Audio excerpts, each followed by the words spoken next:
자, 우리가 지난 돌담에 속삭이는 햇발이라는 시를 통해서 비유와 또 운율에 대해서 공부를 했죠.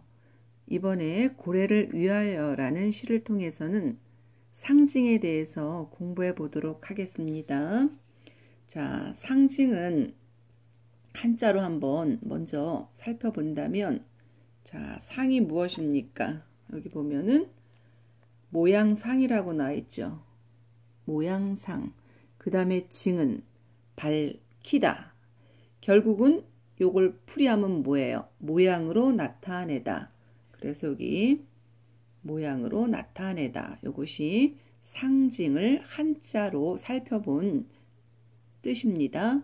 그런데 사전으로 우리가 정의를 내려본다면 우리의 눈에 보이지 않는 생각이나 느낌을 눈에 보이는 사물이나 동식물, 동물과 식물 등으로 나타내는 것이 상징이라고 하겠습니다. 그러면 여러분들이 지난 시간에 배운 비유와 어떤 차이점이 있을까요? 비유와 상징은 어떤 차이점이 있을까? 한번 우리가 생각을 해보도록 하겠습니다. 자, 비유.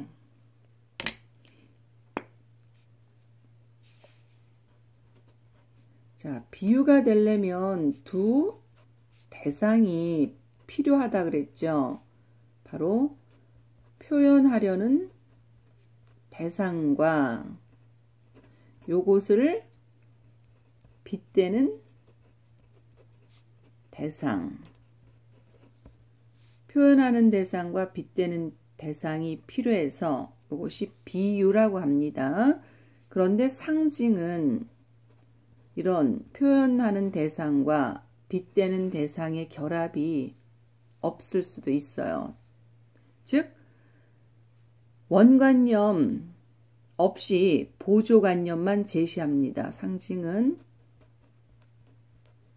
원관념 없이 보조관념만 가지고 제시가 되는 것이 상징이에요.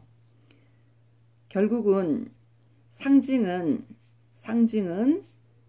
원관념과 보조관념 사이에 유사성이라는 건 비슷한 점이죠. 유사성이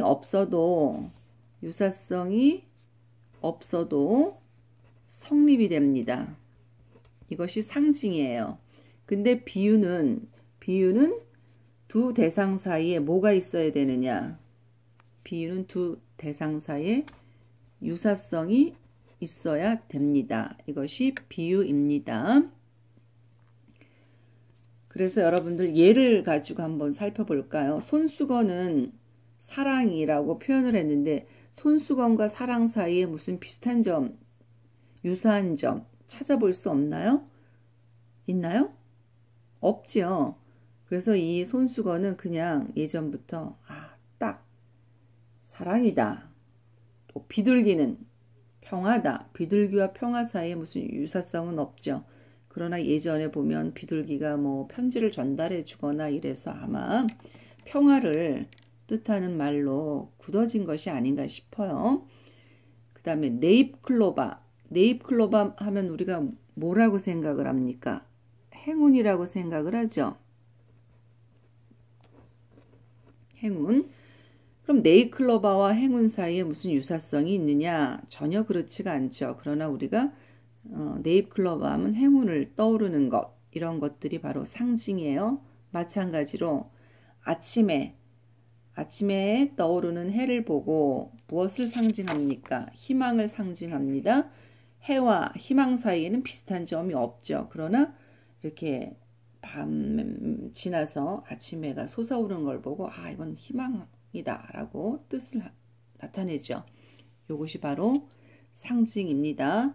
어떤 보이지 않는 생각이나 느낌을 구체적인 사물을 통해서 그 개념을 명확하게 해주는 것, 이것이 바로 상징이 되겠습니다. 자, 왕관은 무엇을 상징할까요? 바로 왕의 권위를 상징을 하죠. 십자가 하면은 기독교가 머릿속으로 딱 떠오르죠.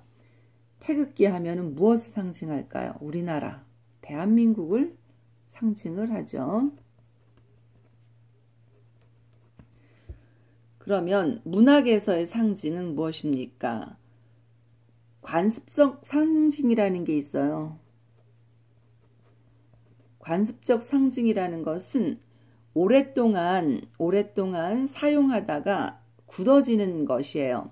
즉 전통적으로 사용을 계속 하다 보니까 뜻이 굳어진 거. 예를 들면은 추운 겨울에도 매화 향기가 가득하다. 그럼 매화라는 거는 매화는 추운 겨울에도 이게 꿋꿋하게 피어오르죠. 그래서 매화하면은 꿋꿋함. 추운 겨울에서도 굴하지 않고 피어나는 매화를 통해서 꿋꿋함을 상징을 합니다. 그 다음에 소설가나 시인이 자기 나름대로 상징을 만들어서 쓰는 것이 있어요. 그런 것은 개인적 상징이라고 합니다. 개인적 상징. 자, 이상화의 빼앗긴들에도 봄은 오는가라는 시. 지금은 남의 땅 빼앗긴들에도 봄은 오는가. 그래서 이 봄은 무엇을 나타냅니까? 바로 우리의 광복을 나타내죠. 광복하고 봄하고 무슨 유사성이 있는 건 아니죠. 그러나 우리가 봄은 우리가 들을 빼앗겼어. 우리 땅을 빼앗겼어. 그래서 봄이 와. 그러니까 우리가 해방을 맞이하는 우리의 주권을 찾는 광복을 상징한다라고 보고 있죠. 그 다음에 신석정의 소년을 위한 목가라는 시에서 백마를 타고 와도 좋다. 이제 너는 백마를 타도 좋다. 이 백마는 무엇을 상징합니까? 바로 용기를 상징한다고 볼 수가 있습니다. 또는 희망. 그 다음에 안도연의 우리가 눈발이라면 시에서 따뜻한 한방눈이 되어 내리자. 이 한방눈은 바로 따뜻하다라고 표현했어. 사람들에게 무엇을 주는 것입니까? 사람들에게 위로와 희망이 되는 존재를 상징합니다. 그 다음에 김춘수의 꽃이라는 시에서 내가 그의 이름을 불러주었을 때 그는 나에게로 와서 꽃이 되었다. 꽃은 나에게 뭐냐? 의미가 있는 존재를 상징합니다. 이렇게 개인적인 시인의 생각들이 어떤 보조 관념만 가지고 꽃이라는 보조관념, 한방눈이라는 보조관념만 가지고 위로나 희망 또 의미 이런 것들을 나타냈을 때 이것을 상징이라고 합니다. 구체적이지 않은 것들을 구체적인 사물을 통해서 우리가 표현을 했죠. 이것이 바로 상징입니다. 이런 상징은 어떤 효과를 줍니까? 작품 전체의 의미를 요약하거나 어떤 단어나 구절의 뜻을 일관되게 파악할 수 있게 해주고요. 새로운 상징을 사용하면 작품이 훨씬 더 산뜻해 보이기도 합니다. 이렇게 오늘은 상징을 우리가 살펴보았습니다. 비유와 달리 상징은 어떤 원관념이 없이 보조관념만 가지고 우리가 이렇게 관념 같은 거, 보이지 않는 것들을 자세하게 형상화하는 것이죠. 이것이 바로 상징이 되겠습니다. 오늘은 이것으로 영상 강의를 마치겠습니다.